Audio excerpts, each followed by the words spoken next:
That's Sarah sprinting down the hallway because she has to be on TV. And do you know that Becky Worley's an extreme rugby and soccer player? You are? Yeah, well, I've got my athletic hoodie on now to prove it. Oh, is anyone changing in there? No. Okay, then let's go in there. All right. Come on in. Good morning, Amazing things Periscope. just happened in here. Wow. So, hello, Periscope. Yes. Yes. That's where we are. Spend low or YOLO. You've been Yes. here all week long. This is such a fun series.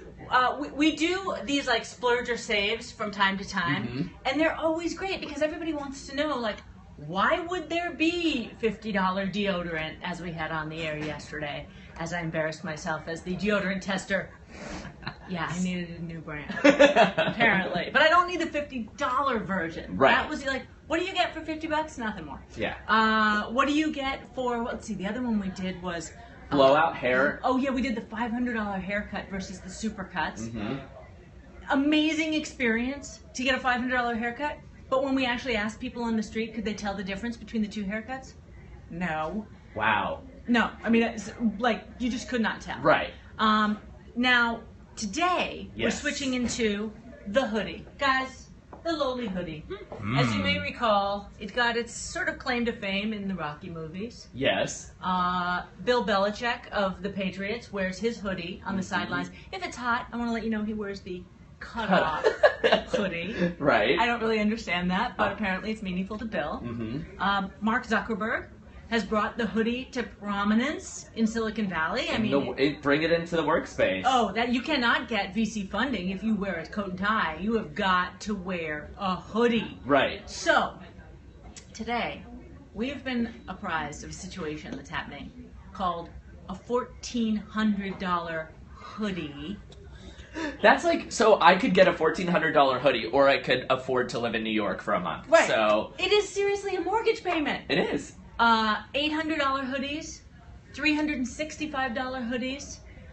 We hit the mall, although it's apparently the Paramus Mall is no longer the Paramus Mall. It's the Westfield Garden Center Paramus Experience. Okay. We went there. We went there. Thank you, Westfield Mall people. Yeah. We went there. And we spoke with the patrons. Yet again, very few. I think it was like 60% said, oh, that one's the more expensive one. And mostly it was because it had like gold embellishments and they could tell like it had like, it was trying to look a little fancier, this one that we tested. Right. It was a Montclair $365 hoodie versus a Gap hoodie. Wow. And not everyone could tell the difference. Now, most people could not tell the difference. I mean, well, think about it. 60% could tell, 40% couldn't, but it was over $300 more. Right. And it's not like it's made out of cashmere. Yeah, that's what I wanted to ask you though. So, you've worn both. You've worn the gamut of, can you feel a difference like when you're wearing it? No. That's the crazy part to me. Because I could understand spending not $1,400 on it, but like maybe, you know, 100. right, yeah. If when you wear it, it's like, oh, this is... Most amazing thing. Yeah, yeah. I mean, and it's interesting too because like, you know, Kanye's new like line is a lot of hoodies and like baggy pants and stuff like that, and they look like distressed, but it's exactly what you're saying. You're paying like hundreds of dollars for it. Well, we spoke with Lori Bergamatto over at Good Housekeeping. She's their fashion guru, and she had such an interesting point, which is, you know, like 7 years ago or 5 years ago, it was all about the tightest skinny jeans and the highest heels.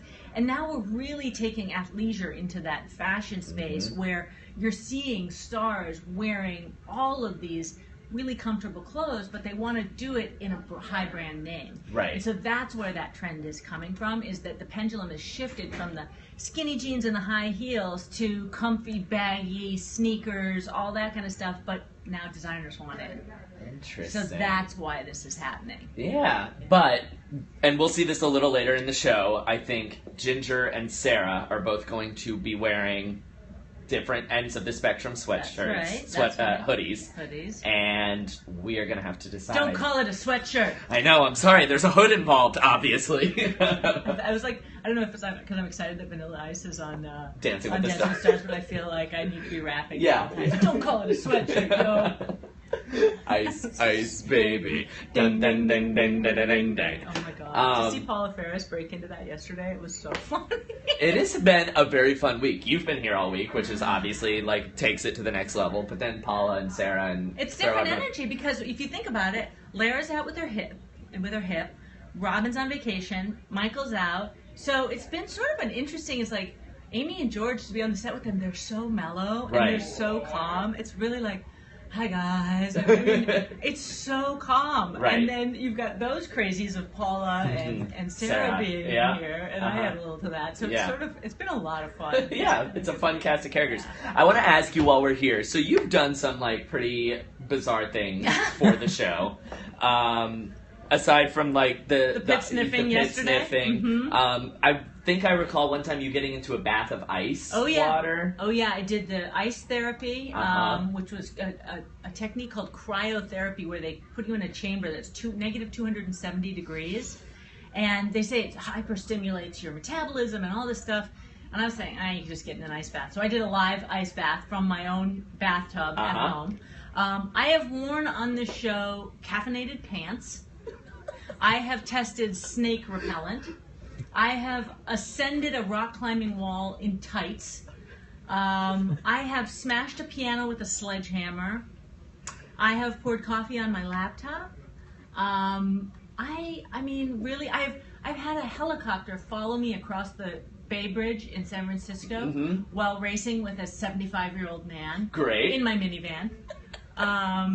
I just love this job. I mean, I can't even tell you. I mean, that's just to even scratch the surface of things that I've gotten to do in this job that are just like, you got to be kidding me. Is there a line that you won't cross? Is there a bridge that you won't go over in a minivan? Yeah, I think one of the things that I kind of think was one of the dumber things I've done. Got a ride, the first ride. From a media outlet in the Google self-driving car back in 2010, I think. Wow. It was. Yeah. And I really wanted to test it, and I told them, okay, you drive the car, let the car drive itself, and I'm going to step in front of it in a crosswalk. Or not even in a crosswalk. Like, it's not even thinking it's going to stop. Yeah. And I want to see if it stops. And so I just took the big step right in front of the car, and I just was like, in the middle of it, I was like, why am I doing that? and it worked out. Yeah. But in hindsight, maybe that was like a little bit, but it's great television, so I'm sure all the bosses around here were like on the edge of their seats. Yeah. Come on. Yeah. Exactly. No, I mean, you do crazy things when you make television, and sometimes you're willing to do anything that makes good sense for, like for me, testing a product. Like if I can really demonstrate how something works, I will go to almost any lengths because I really want to make it visual, and that's super fun for me, and I know it resonates for the viewer. Right, exactly. We're watching it, and it does its job. You know, it tells the story, but it's engaging and honest, and it's information that people want to know. I have a really fun job. You do, and you make it fun for us as well. So I wish she's on the West Coast normally. Yes. It would be so much more fun around here if you were here every day. I wish you were. Now that my kids are older, I come more often. So, which is, I know. Although my kids say, Mommy, ABCD gets too much of you. ABCD. That's great. Well, we're happy to have you whenever you can be here. So thank you, Becky. My pleasure. A little bit later on the show, we got to find out. Hoodies. Is this the... How much? Okay, so what are the prices of the hoodies today? The ones today, I think there's a $800 one, a $350 one, and then your standard $25, $30 one. That's insane. So you tell me if you can tell the difference. I want to. I'm excited to see it. Yeah. This one, $35 from Uniqlo. I mean, that's incredible. See? And it's really cute too. Yeah. My goal today is to leave here with a $1,400 sweatshirt, just as kind of like a bonus for myself. I think you're gonna take that. Perfect. Yeah, just keep it kind of on the DL, except that now all of Periscope knows as well. we won't let the seniors know. Perfect. All right, Periscope. I want to bring you guys this way because we just passed a very interesting cast of characters in the hallway, even more bizarrely dressed than the hoodie. Thank you, Becky. Bye, guys. So also today on the show we are celebrating the launch of some new Star Wars themed products, and I hope they're still over here, please, for the love of God, because I like Star Wars. I'm a Star Wars guy. I'm not like a huge fan. I've never worn any of the costumes. No. Oh, no. Let me see. They might. I mean, there's a small chance that there's some remnants, or maybe we can see them out the window. Let's look. I can't really see. Can't really see them. Anyway, we have like somebody dressed up as Obi-Wan Kenobi. There's a couple like. Maybe. There we go. Oh. Okay. It was like a tiny sneak preview. It was very, very small. Anyways, if you're a Star Wars fan, you don't want to miss the big reveal that we almost just did. But anyway, Becky Worley testing out the hoodie. Is it $1,400? Is it $800? Is it $35 from Uniqlo? All that. And the CMA nominations coming out later today. There's Kajana. And this gal right here is doing pop news currently. So, I think he's here tomorrow night. Is it really? can you tell who that is? That's Demi Lovato. This is me. I'm exactly where I'm supposed to be. I'm so jealous. Can you imagine singing with her in the car? Anyway, for now, I'm going to hop off of Periscope, you guys. Thanks for joining us. And don't miss Becky's segment coming up on GMA.